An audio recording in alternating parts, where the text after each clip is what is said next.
द्रौपदी का जन्म राजा ध्रुपद की यज्ञ अग्नि से हुआ था। वह एक अलौकिक कन्या थी, जिन्हें यज्ञसेनी और पंचाली भी कहा जाता है।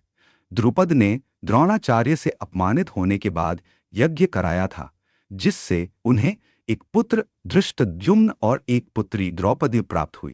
कहा जाता है कि द्रौपदी का जन्म पुनर्जन्म के रूप में हुआ था, क्योंकि उन्होंने पूर्व जन्मों में शिव से 5 महान पतियों की कामना की थी। द्रौपदी का स्वयंवर आयोजित किया गया, जिसमें एक कठिन धनुष विद्या की परीक्षा थी।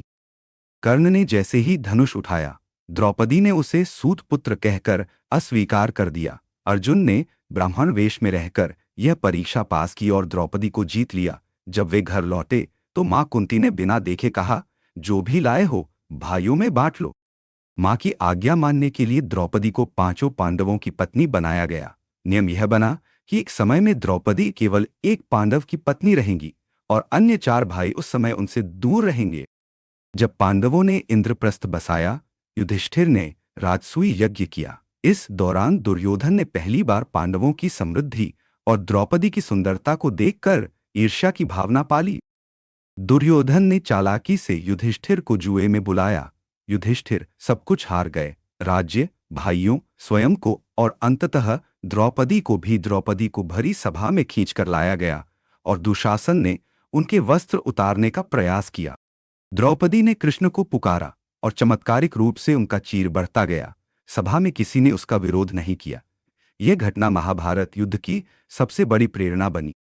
द्रौपदी ने पांडवों के साथ 13 वर्षों का वनवास सहा। इस दौरान भी उन्हें बहुत अपमान सहना पड़ा। एक बार कीचक ने उनका अपमान करने का प्रयास किया, जिसे भीम ने मार डाला। द्रौपदी ने प्रतिज्ञा ली कि जब तक दुशासन का खून अपने बालों में नहीं लगाएंगी, तब तक बाल नहीं बांधेगी। युद्ध में भीम ने दुशासन को मारकर उसका खून लाकर द्रौपदी की प्रतिज्ञा पूर्ण की। द्रौपदी की प्रतिशोध की भावना ही पांडवों को युद्ध तक लाने का बड़ा कारण बनी।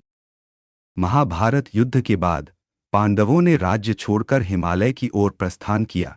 सबसे पहले द्रौपदी गिर पड़ी और स्वर्गारोहण नहीं कर सकी। युधिष्ठिर ने कहा कि द्रौपदी का पतन इस कारण हुआ क्योंकि वह 5 पांडवों में अर्जुन से अधिक प्रेम करती थीं। यह उनके कर्मों का फल था। द्रौपदी केवल एक स्त्री नहीं, बल्कि सम्मान, प्रतिशोध और नारी शक्ति का प्रतीक है। उनका चरित्र दिखाता है कि अन्याय के विरुद्ध आवाज उठाना कितना जरूरी है। उन्होंने हर संकट में अपने आत्मसम्मान को बनाए रखा।